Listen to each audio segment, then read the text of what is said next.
politics in South Africa. Like and follow our page on Facebook. Follow us on TikTok, Instagram, and Twitter.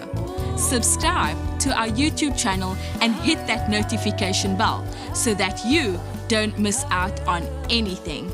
Be part of the conversation. Tell us what you think in the comment section. And please like and share our videos with your friends and family. The next broadcast will start shortly. If you care about South Africa and want to make a positive difference, then join the DA. Visit our website at da.org.za for more information. Find out who represents you in your ward and district, and who are the DA mayors working for you in your town or city, and which MPs represent you and your causes in Parliament. On our website, you can learn more about our latest campaigns and how you can get involved. Join the Democratic Alliance to rescue South Africa. Become an activist, become a councillor, become a member of Parliament if you care about South Africa. Please visit donate.da.org.za. Donate to a cause you believe in. Donate to make a difference. Did you know the best run municipalities in South Africa are all governed by the DA? DA mayors are working hard to protect residents from national government failures by getting the basics right, delivering better services, and having zero tolerance for corruption. This is the DA difference. The next broadcast will start shortly. Follow us on social media for the latest in news and politics in South Africa. Like and follow our page on Facebook. Follow us on TikTok, Instagram, and Twitter. Subscribe to our YouTube channel and hit that notification bell so that you don't miss out on anything. Be part of the conversation. Tell us what you think in the comment section. And please like and share our videos with your friends and family. The next broadcast will start shortly. If you care about South Africa and want to make a positive difference, then join the DA. Visit our website at da.org.za for more information. Find out who represents you in your ward and district, and who are the DA mayors working for you in your town or city, and which MPs represent you and your causes in Parliament. On our website, you can learn more about our latest campaigns and how you can get involved. Join the Democratic Alliance to rescue South Africa. Become an activist, become a councillor, become a member of Parliament if you care about South Africa. Please visit donate.da.org.za. Donate to a cause you believe in. Donate to make a difference. Let's rescue South Africa. Join the DA, because the DA gets things done.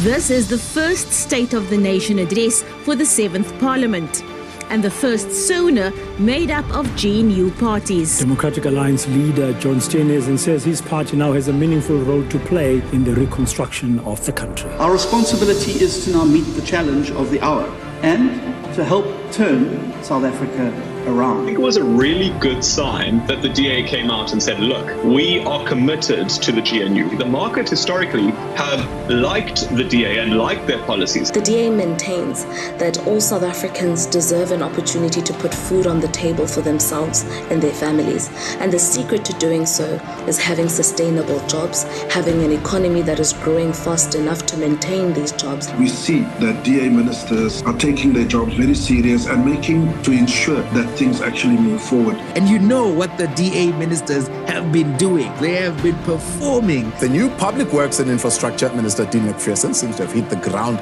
running. I want us to be a department that South Africa is proud of, that we're using public assets for public good, and that we're turning this country into a construction site. Basic Education Minister Siviwe Kwarube blocked a dodgy tender for 10 billion rands. Not 10 rands, 10 billion rands. The class of 2024 achieved an 87.3% pass rate. That is the highest the country has ever seen. While we are elated, we must strive to do more.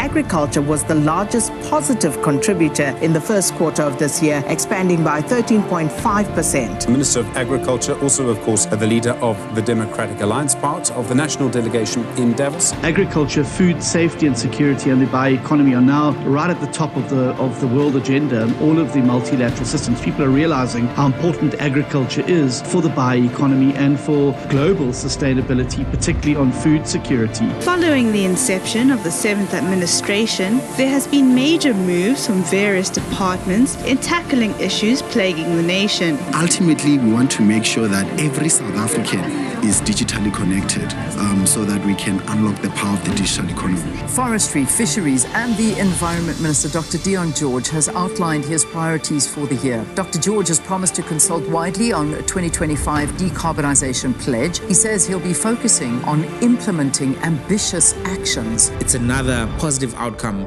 for the Democratic Alliance in terms of them showing that their ministers are going to do the work. They are in this particular DA-ANC coalition to do good work and quality work. Home Affairs Minister Dr. Leon Schreiber is promising a crackdown on corruption in his department. Know that your government is working for you. The Department of Home Affairs is working for you, and we are working for a South Africa where the rule of law is applied without fear or favour. If we can demonstrate to you and many other South Africans over a period of time that things can get better, even at a place like Home Affairs, we have the potential here to really restore hope that South Africa itself can actually get better. But I want to also be clear that what we will not do is to shy away from conflict when we are confronted with serious and lasting damage to our country or its constitution or the things that underpin our democracy. The solutions must work to undo the failed policies of the past 30 years and set South Africa sailing on a new path of hope, prosperity and opportunity for more South Africans.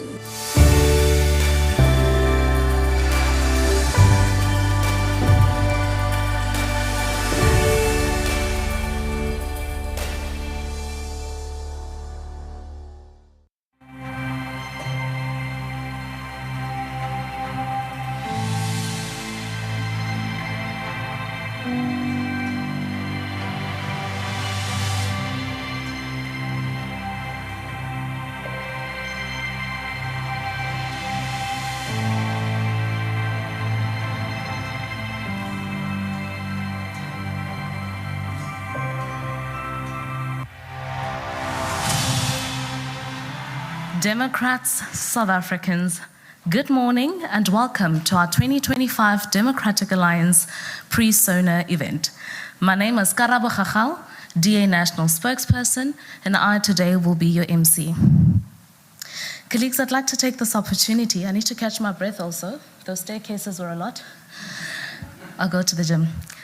I'd like to take this opportunity to say thank you to each and every one of you for availing yourselves here today. For those of you who are tuning in online, thank you for being here. We do have a number of DA political leaders here, as well as our public representatives.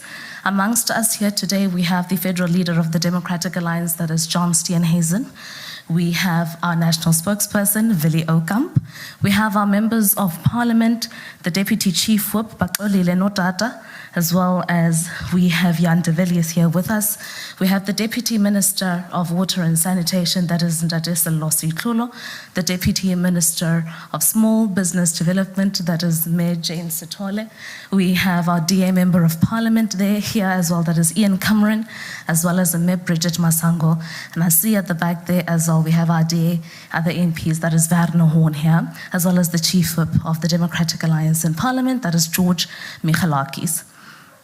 Colleagues, the purpose of today is very simple. We're going to be giving an overview, led by our federal leader, John Steenhuisen, of what we expect to be the address into the State of the Nation address. But most importantly, we'll be focusing on the work that we have been doing for South Africans to rescue South Africans in the government of national unity, as well as what our primary key objectives moving forward are. But before we do so, I'll call on everyone to please rise for the national anthem.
thank you very much. And now we'll go to our most anticipated moment. I'd like to call on all of us to please welcome the Federal Leader of the Democratic Alliance, John Steenhuisen.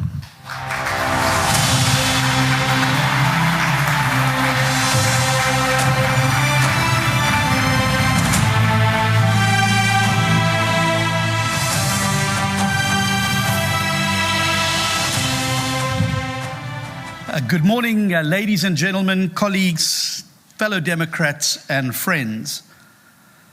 I want to use this opportunity today, before the President makes his State of the Nation address tomorrow, to set out very clearly what the DA is doing to turn South Africa around, but also to explain how we are pushing the ANC government to do a lot more, a lot faster.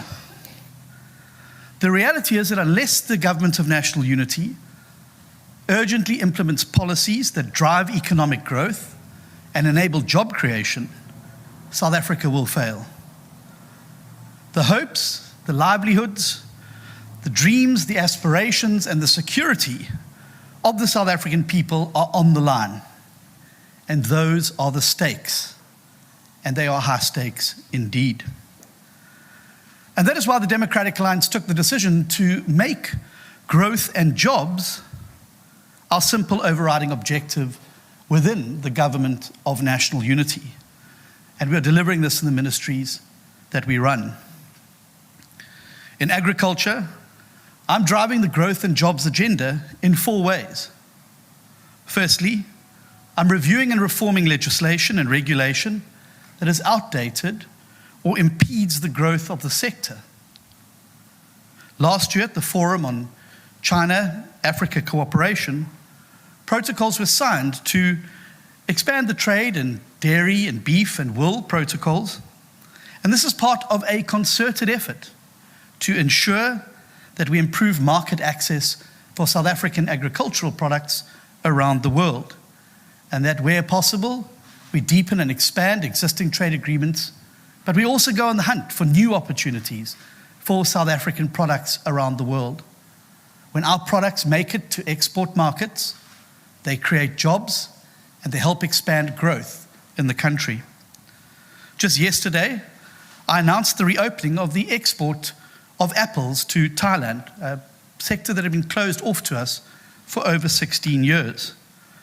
This market expansion is going to have profound implications for both growth and jobs. Ongoing efforts are underway to ensure that South Africa remains part of the African Growth and Opportunity Act, AGOA, which gives us preferential access to the United States market for not only manufactured goods, but also agricultural products and agro-processed products. Providing much more effective support to farmers to enable them to access finance through the blended finance scheme is essential if we're going to expand the number of farmers in South Africa, and in so doing address and improve food security, but at the same time ensuring we have viable, sustainable and profitable farming operations, and that we move far more people out of the subsistence farming arena into the family and commercial farming arena, where they too can start to partake in the value chains that will secure the economic future. Another big focus is to bring private sector management into Cape Town's port, but also to focus on our rail infrastructure. Having indicated and met with the industry and the fruit sector particularly, they have indicated that they are prepared to massively expand production over the coming medium-term process, provided they can have the guarantee that they can get their products to the port and those ports are able to get their products to the international markets. Can you imagine what a quadrupling of the citrus and horticultural output would mean for jobs in the agricultural sector? And so we need a functioning port and we need a functioning rail system to ensure that we can move the products around the country as quickly, efficiently, and effectively as possible. On public works, our Public Works Minister, Dean McPherson, is turning South Africa into a construction site. He is using infrastructure and Infrastructure South Africa to pilot a number of new approaches to how we deal with critical infrastructure in 4 municipalities. And he intends to roll this program out to another 18 municipalities once the pilot is done. This is in line with his commitment to use public assets for public good, to use infrastructure as a vehicle for growth and opportunity in the country. He's fast-tracking 82 strategic integration projects with 437 billion rand, with a focus on transport, water, energy, and housing. He's also attracted hundreds of millions of rands in private sector interest to redevelop dilapidated government-owned buildings and properties, and intends to expand the program after the first round of 27 have been completed. This again is a move to ensure that public assets are used for public good. For far too long, government projects have failed to meet deadlines or have run severely over budget due to corruption and the involvement of the construction mafia.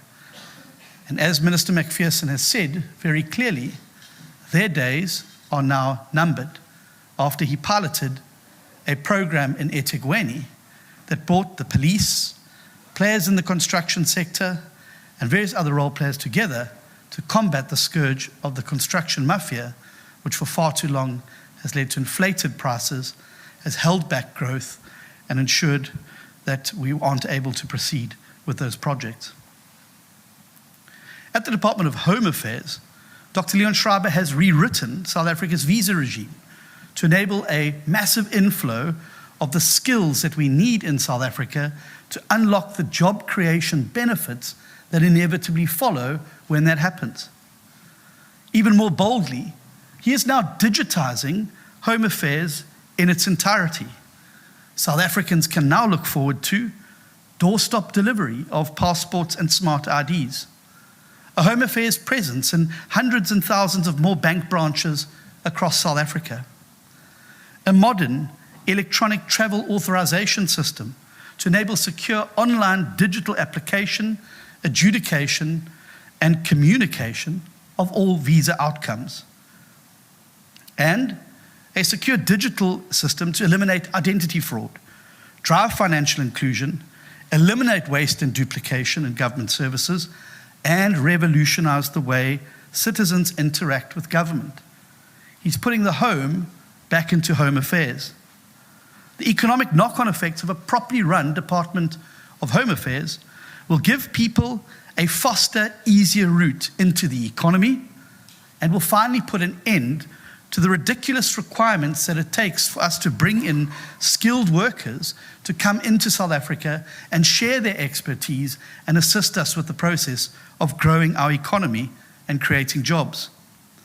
The border management's use of drone technology has seen a 215% increase in the arrests of people illegally entering South Africa over the past festive season, which shows the success of digital technologies.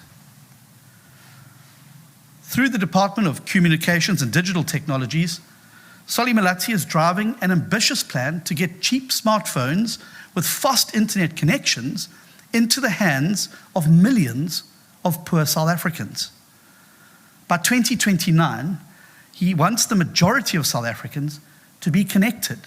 That's up from just 14.5% at the last count in 2023. Now, this is important because World Bank data shows very clearly that on average, every 10% increase in broadband penetration results in a concomitant 1.21% increase in GDP.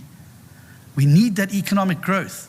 The growth agenda has to be a priority, and these are some of the ways to get there. Dr. Dion George at the Department of Forestry, Fisheries and Environment is implementing measures now to empower coastal communities through sustainable fisheries management.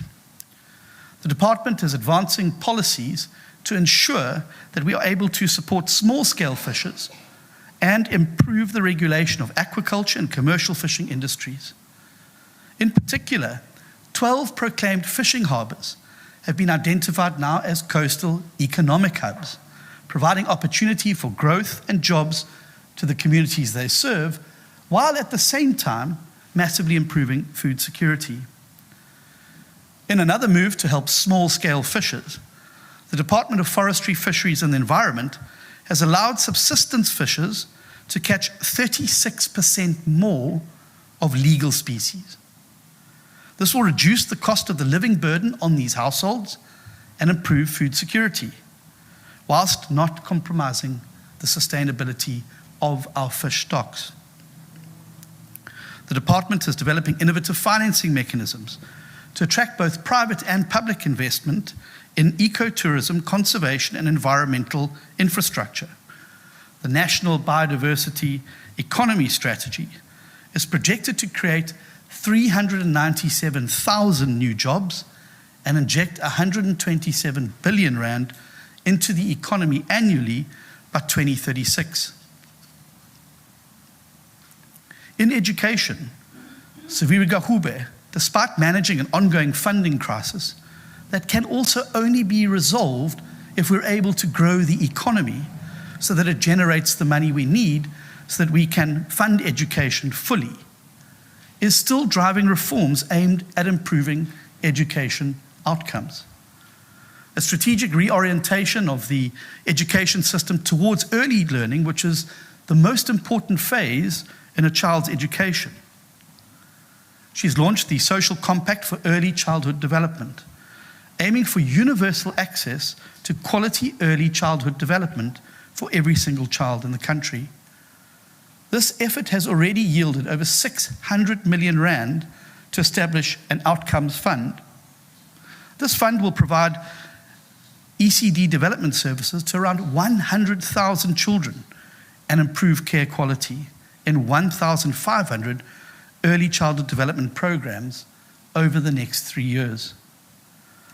Minister Gwahube has operationalized the National Education and Training Council of Experts, and this body will continue to advise her on the best way to drive time on task and better education outcomes, making sure that teachers are in class, on time, doing their jobs, educating the leaders of the future. She's also launched an online tool which allows the education sector to track and identify pit latrines so that they can be eradicated wherever they are. She's also, as you know, producing norms, standards and regulations in conjunction with civil society bodies and role players in the education space to make it impossible to undermine language rights in schools and to make sure that mother tongue instruction is given the expression that is contained in the Constitution. This February, our government met to finalize the medium-term development plan. This plan will then inform the budget, and the budget and the medium-term development plan together will then guide government's program of action over the next 5 years. While the DA is delivering growth and jobs in the portfolios that we are controlling, we continue to push the ANC and other parties to embrace with urgency the economic reforms that South Africa desperately needs. There's sadly been an amazing lack of emergency and urgency, and we are pushing the ANC to implement pro-growth, pro-job reforms through the medium-term development plan process, and we have compelled the President to announce reforms during a State of the Nation address. And we want to see these things within the SONA. We believe that we need greater fiscal discipline and debt management. The money we have to spend paying for our debt as a country is reducing and crowding out the money that we need for the essential services and currently consumes a full 21% of the budget. If we cannot bring debt down to below 70% of GDP, those borrowing costs will capsize the entire fiscus. To avoid this catastrophic eventuality, the GNU needs to do a number of things. Firstly, it should commit to a credible plan to reduce government debt and then stick to it. It's the sticking to it part that is actually the most important. We need to end bailouts to failing state-owned enterprises and begin the phased privatization and public-private partnerships of non-essential SOEs, redirecting those funds to the critical economic infrastructure and service delivery. Thirdly, we must implement a strictly managed spending review across government departments, ensuring measurable outcomes for allocated budgets and eliminating programs that are duplicated or lack impact. And there should be no holy cows when we do this. There should be no special interest. A good, hard, clinical look at how we can reduce programs that are not working and how we can reprioritize those funds to the areas that are showing progress and are working. The reality is that it is essential for us to now adopt pro-growth economic reforms. 5 years is not a long time, and if we don't take the tough decisions now, it's going to be a lot harder to implement them further down the line. And the reality is that South Africa cannot cut, tax, or borrow our way to a better future. The only credible, sustainable path to a better future is to achieve much more rapid economic growth. And that means having the political will to drive reforms with the real urgency and zeal that they require. We've suggested that these reforms should include fast-tracking reforms in network industries, in particular, energy, logistics, and telecoms, to enhance efficiency and private sector participation, including very specifically the concessioning of ports at Cape Town and Richards Bay. Over 50% of our agricultural exports move through this port of Cape Town. The port inefficiency is hampering us. We cannot wait for a pilot project in Durban, which is already mired in legal battles, to hold us back. We now need to make the bold decision that these ports need urgent attention and that our economic growth would not be possible without the infrastructure that is so required for any economy to be able to make it happen. We also need to make it far easier to do business in South Africa. We need to cut red tape and compliance burdens which make South Africa difficult to do business with. The World Bank has offered us assistance in this regard at no cost to ourselves, and we really should be snapping that opportunity up. We also need to look at removing tariffs on all goods that are not produced in South Africa and reviewing all master plans to remove the obstacles that contain within them that are obstacles to growth and jobs. We also need to see greater commitment to public sector efficiency and a real crackdown on corruption. The reality is that growth depends on a public sector that delivers services efficiently without corruption. To this end, we need to massively improve procurement transparency and ensure that public procurement is decentralized in order to curb corruption. The new Public Procurement Act includes worrying provisions that will entrench opportunities for corruption by centralizing power in a single point. We believe that steps need to be taken to secure real value for money in procurement processes. It is also essential that we embrace and harness technology and implement digital technologies and transformation across government services to reduce the bureaucratic inefficiencies, opportunities for corruptions, and of course the friction costs that they add to every single process within government. But the benefits of digital transformation across all government services go far beyond only that. Such a transformation would ensure universal access to important documents like identity cards. It is a travesty that grown men and women have to stand in queues, take time off work, and limit their very meager income just to be able to access a service that could so easily be digitally transformed to make their lives easier. It will ensure that there's financial inclusion by giving people the means to be able to actually open bank accounts. A digital transformation, allowing a proper identification system across South Africa, through Home Affairs will also help us to massively eliminate fraudulent payments at places like SASSA and NSFAS. It will help combat identity theft and fraud. It will also help to improve tax collection, more secure borders, and fewer piles of paperwork which consume unnecessary time and increase the risk of loss and fraud. This is a crucial need and one we are deeply committed to, as can be seen by the digital transformation initiatives being led by Leon Schreiber in Home Affairs. The period that we've had without load shedding has been stabilizing for our economy. So load shedding's recent return has jeopardized the stabilization and emphasizes again the urgent need for reform. Reforms that will ensure the entire energy sector functions with one goal in mind: to drive economic growth. We cannot attract the factories, the manufacturing concerns that we need into our country if we are lacking the most basic resources that they need in electricity and water. And this is going to mean swallowing some tough pills. It's going to mean expediting private sector participation in power generation and transmission in order to break the monopoly. We cannot be beholden to a single generator and supplier of electricity in our country.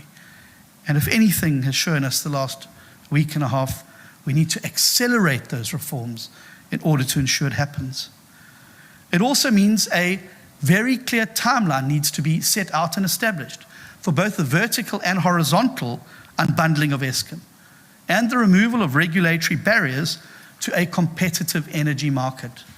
Independent power producers and companies in South Africa and the world over stand ready to step into the space, to innovate and to relieve our problems if only we give them the opportunity to do so. And at the same time, we need to urgently accelerate infrastructure investment with public-private partnerships in transport, water, which is a huge new crisis facing the country, and logistics. But we can't just talk about these things.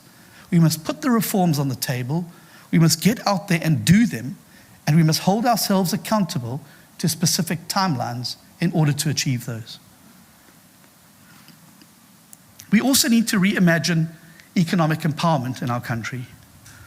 As a starting point, the ANC should reevaluate its approach towards redressing the historical injustices of the past. Sadly, the current approach, no matter how well-intentioned, has favored the political elite at the expense of the vast majority of South Africans who remain languishing in poverty, in unemployment, and in hunger. This requires an alternative mode of redress, which moves away from direct ownership solely and allows businesses to invest in the communities they operate in, and thereby opening up opportunities for smaller businesses to plug into those value chains. The reality is that unemployment is our number one biggest challenge facing South Africa. We have far too many people who don't have access to work, and we've got far too many young people, although willing to get out there and contribute to the economy, cannot find the work opportunities that will enable them to do so and at the same time live a life of dignity and opportunity. We need to reform our labor laws to ensure that it is far easier to hire unskilled and semi-skilled workers. One way to achieve this is by reducing the power of bargaining councils to extend wage agreements to small businesses who are already struggling in a struggling economy and they're not even in the room when the decisions that affect their bottom line are made. Small business, as many other countries that are currently pulling themselves out of an economic crisis, present us with an excellent opportunity to create labor-absorptive economic growth. And we need to do everything in our power to remember that it is the private sector that creates jobs, and that our job as government is to power them up and enable them to do so. If we're serious about addressing the job crisis in South Africa, then we need to get more South Africans into jobs and get more of them out of the unemployment queues. In addition to the successes that we've had in our own portfolios, we've also strongly argued against the NHI in its current form. And we have consistently provided, during the course of the medium-term development plan and its processing, a number of constructive alternatives which we believe that can massively improve universal access to basic health care for every South African, regardless of their income status or geography. And I'm pleased to see that we've received an undertaking now that the provisions which would have caused the termination of the private medical aids have now been taken out of the medium-term development plan. I want to be clear. We are insisting that private medical schemes and aids must remain as they are, separate from the government scheme. And we look forward to a near era of working with the President and the Ministerial Advisory Committee that we've put in place to place alternatives to the NHI in its current form that will provide South Africans with genuine access to quality health care, regardless of their socio-economic background. Finally, I'd like to use this opportunity to clarify some misconceptions on the DA's position on the Expropriation Act. Let me be very clear. The protection of private property rights is the cornerstone of any economy. The DA has always championed and supported this. And that's why we fought so hard, invested so much, and expended so much energy defeating the amendment to Section 25 of the Constitution. The DA is strongly of the opinion that the Expropriation Act is unconstitutional, as was pointed out by Minister Macpherson to the President, and as I've said consistently in press conferences since, and our view has not changed. We will continue to use the GNU structures to mount our opposition to the law from within government, as was announced at the press conference on the 25th of January.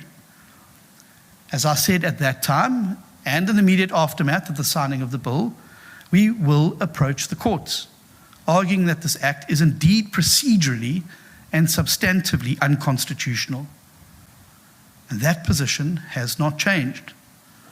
As long as Dean Macpherson or any other DA public representative is Minister of Public Works and Infrastructure, we will be able to mount protection from arbitrary action through the minister responsible for the Act's implementation. However, the reality is that situation cannot be guaranteed forever. It provides some short-term relief, but broader solutions are needed. Let me again be clear. Property rights are the bedrock of our economy and a fundamental right of every South African. Where there is doubt about property rights, it works against the jobs and growth agenda. The uncertainty over the many years of the debate on expropriation without compensation through the amendment of Section 25 of the Constitution, which was defeated in Parliament, thanks to largely the efforts of the DA, made it very, very clear that the uncertainty causes huge problems to attract growth and jobs and to attract investment into the country. What we don't need is another period of uncertainty and insecurity.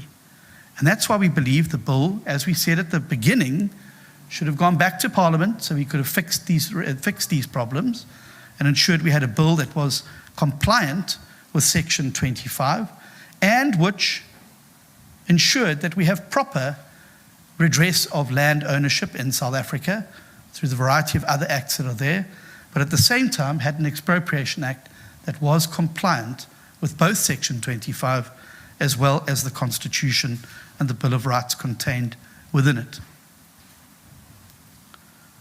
I don't, however, think that it is helpful for our country when misinformation is spread. And we must guard against it, because there are very real-world consequences for that. If that misinformation becomes fact, it has real-world consequences.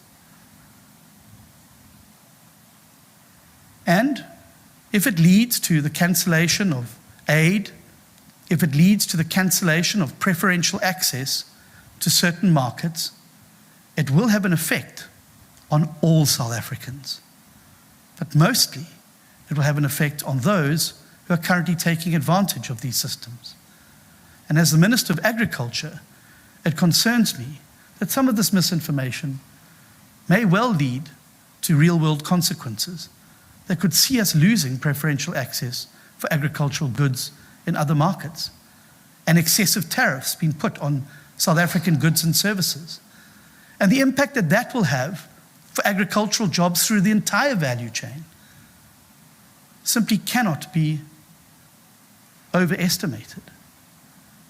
And so when we deal with situations, we must deal with the facts, and we must deal with the real problems, and then we must set out determinedly to resolve those problems.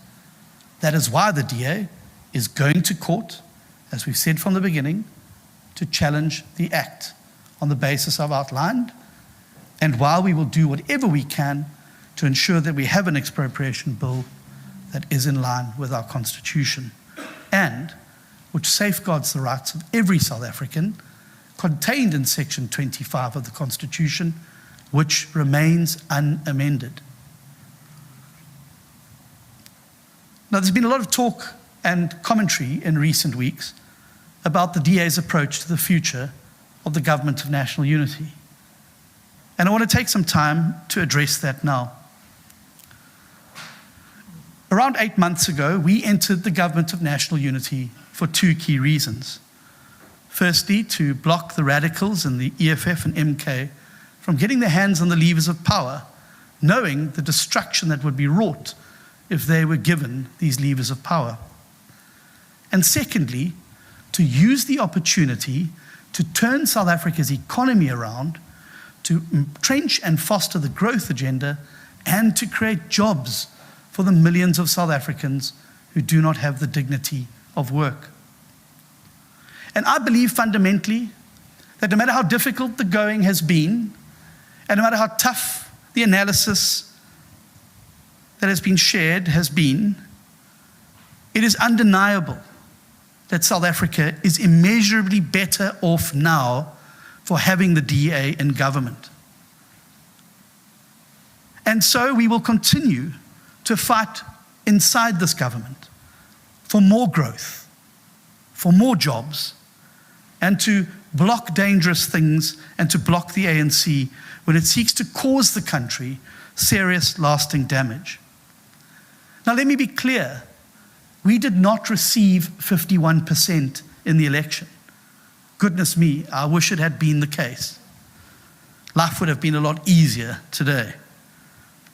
So we must understand that we will not always get our way on policy issues that South Africa desperately needs to get our country moving.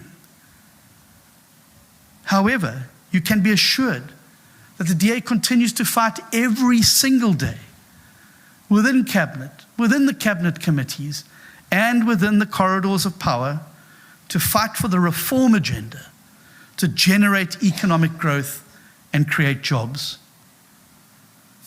All that we ask South Africans is that you strengthen our hand by giving us a bigger say in government by voting DA.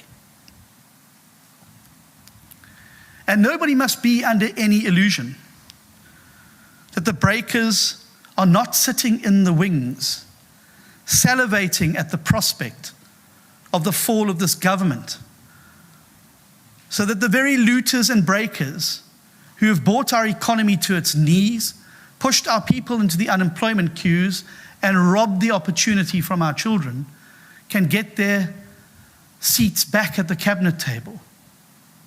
Not in the interest of great public good or delivery, but to once again open the taps of patronage, corruption, maladministration, grand theft, and its quagmire of terrible service delivery. They will take South Africa backwards, as sure as night follows day. And every country that has seen a reversion to the policies expounded by the EFF and MK have seen what happens. Greater unemployment, widening inequality, deeper poverty, more grinding hunger. And the Democratic Alliance stands firmly as the stable anchor within this government of national unity. Because South Africa needs more than anything the stable, steady hand of the Democratic Alliance. They need our experience of running the most successful province in this country. They need our experience of running the most successful metropolitan governments in this country. And they need our support and intentions, and they need our expertise now as we turn ministries around at a national level. The Democratic Alliance is firmly committed to keeping the country moving in the direction of travel it needs to go if we're going to unlock the real potential that our country has. If we're finally going to liberate our people in South Africa from the grinding poverty, from the unemployment, and from the terrible situation they have been plunged into, precisely because the wrong policies were pursued for far too long in South Africa. Now, as I've said, we may not get our way all the time.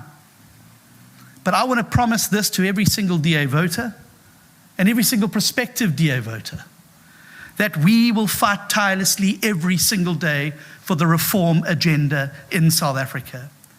We will fight to the bare bones to ensure that the tough decisions are made that will turn our country around and finally start to write a new chapter. And we will never tire of doing so. South Africa is a wonderful country, and she is surely worth the rescuing. Thank you.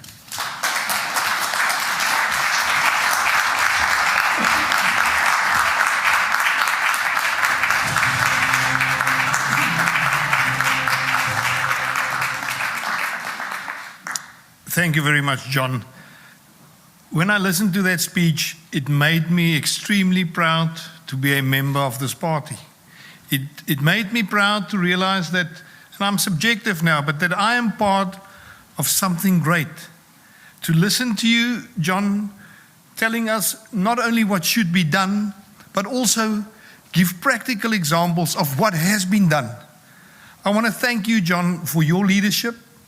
I want to thank you not only for your leadership of this party, but also for your leadership of our members in Cabinet. I want to thank every single Democratic Alliance Minister and Deputy Minister in Cabinet who work, as John said now, tirelessly. Every day we see it, we are with them there on the ground, and we want to thank them because they are really making a difference. John, I think you can really be proud of not only yourself, but of your colleagues in Cabinet and of the whole DA caucus in Parliament. And I'm proud to be a member of that. Colleagues, thank you all for being here today.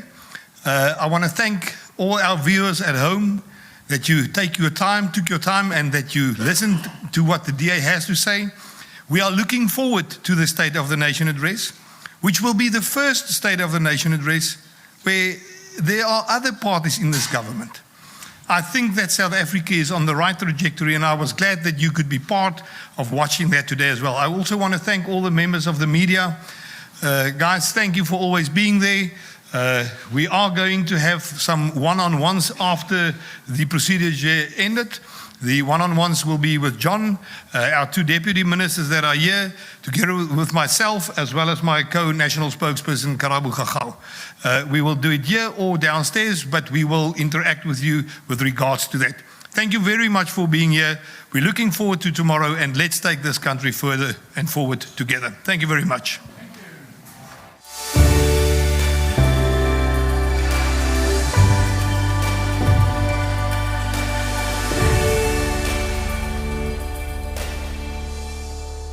Thanks for watching. All across our beautiful country, people are joining forces to elect the new government that can rescue South Africa. Like and follow us on Facebook, TikTok, Instagram, Twitter, and YouTube. Please share our videos with friends and family. Let's rescue South Africa.